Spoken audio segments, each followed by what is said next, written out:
नमस्कार, मैं मनीषा शिरडोनकर मध्य प्रदेश कांग्रेस कमेटी की प्रदेश महामंत्री इंदौर से।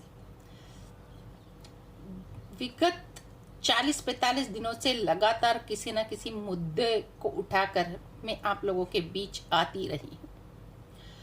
आज चाय की चुस्कियों के साथ मन में एक विचार आया तो सोचा आप लोगों से बात करूं।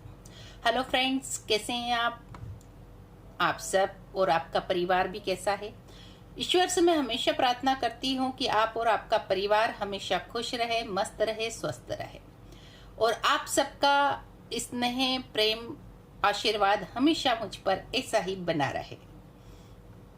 तो आज जो मेरे मन में सवाल आया तो सोचा आपसे पूछूं, जवाब दीजिएगा जरूर।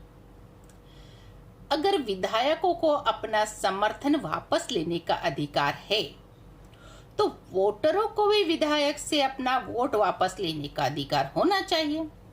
होना चाहिए कि नहीं होना चाहिए? बोलिए, होना चाहिए ना,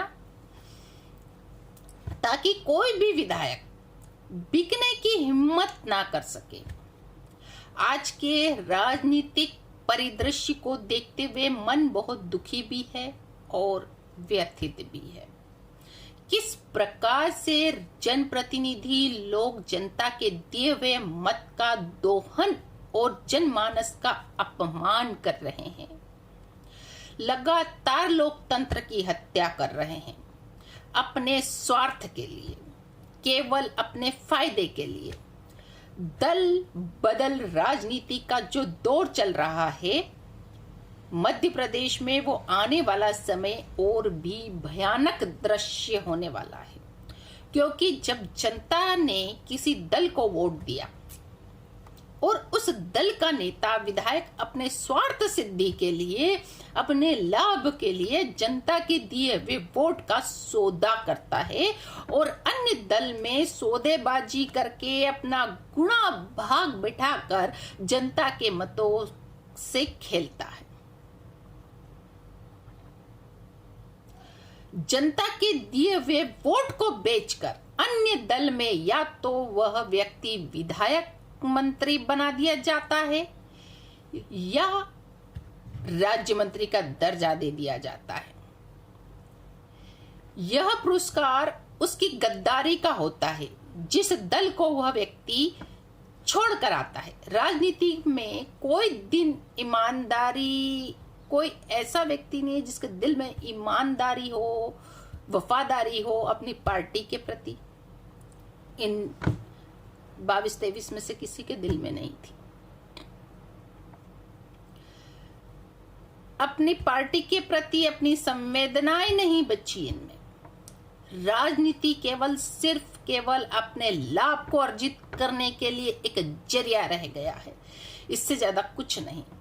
इसलिए मेरा व्यक्तिगत विचार है, जब जनप्रतिनिधियों को पार्टी ने से चुनकर आए विधायकों को दूसरे दल में जाते हैं, सौदेबाजी करके खरीद फरोख्त तो होती है, तो चुनाव कराने की क्या जरूरत? जनता के दिए हुए मतों का, वोटों का कोई मान सम्मान ही नहीं। वैसे दल बदलू जनप्रतिनिधियों एवं विधायकों को आम जनता को सबक सिखाना चाहिए। सिखाना चाहिए कि नहीं सिखाना चाहिए? सिखाना चाहिए ना। अपनी अपनी विधानसभा में उनसे प्रश्न करना चाहिए। करना चाहिए कि नहीं करना चाहिए? करना चाहिए ना, बिल्कुल करना चाहिए। जब हमने आपको वोट दिया पूरे विश्वास के साथ, इस विश्वास को तोड़कर हमारे दिए हुए वोट की कोई अहमियत नहीं उन विधायकों की निगाह में, तो जनता को भी अपने वोट ऐसे गद्दार विधायकों को, ऐसे गद्दार जनप्रतिनिधियों को दोबारा अपना मत, अपना वोट नहीं देना चाहिए।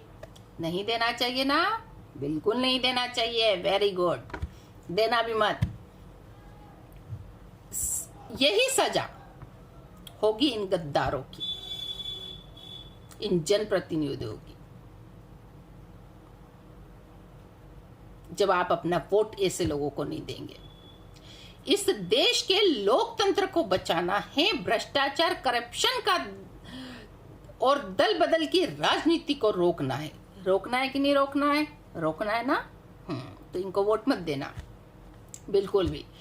तो जनता को अपने मत का प्रयोग एक शस्त्र के रूप में करना होगा। ध्यान रखिए, अपने वोट का उपयोग एक शस्त्र के रूप में करना। समझ गए ना मेरा कहने का मतलब? अपना इस एक वोट से ऐसे गद्दार जनप्रतिनिधियों का बहिष्कार कर सकते हैं जो आपके वोट को बेचकर, आपके दिए हुए वोट की बोली लगाकर अपने स्वार्थ के लिए आपके मत को बेच देता है। भाजपा को भी आत्मनिर्भर बनना चाहिए। कब तक दूसरी पार्टियों के विधायक खरीदकर सरकार बनाते रहोगे? मैं मामा से लगाकर, नाना से लगाकर मामा तक सबको कह रही हूं, भाजपा वालों आत्मनिर्भर बनना चाहिए कि नहीं बनना चाहिए? बनना चाहिए ना बीजेपी को। क्यों बीजेपी वालों, आपको भी आत्मनिर्भर बनना चाहिए कि नहीं बनना चाहिए? बनना चाहिए ना। कब तक आप दूसरों की पार्टियों की विधायक खरीदते रहोगे और सरकार बनाते रहोगे? कुछ तो शर्म करो बीजेपी वालों। लोकतंत्र की हत्या कब तक करते रहोगे अपने स्वार्थ के लिए? मेरे दिए हुए सवालों पर गंभीरता से विचार कीजिए, सोचिए और फिर अपना मतदान कीजिए। अब मैं इसका अगला पार्ट बनाऊंगी, पार्ट 2, जिसमें मैं बताऊंगी कि किस राज्य में जनता ने कांग्रेस को बहुमत दिया था।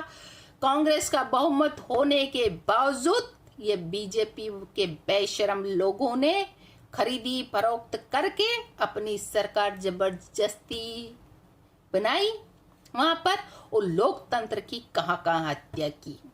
अब इसको हमको यहीं विराम देना होगा।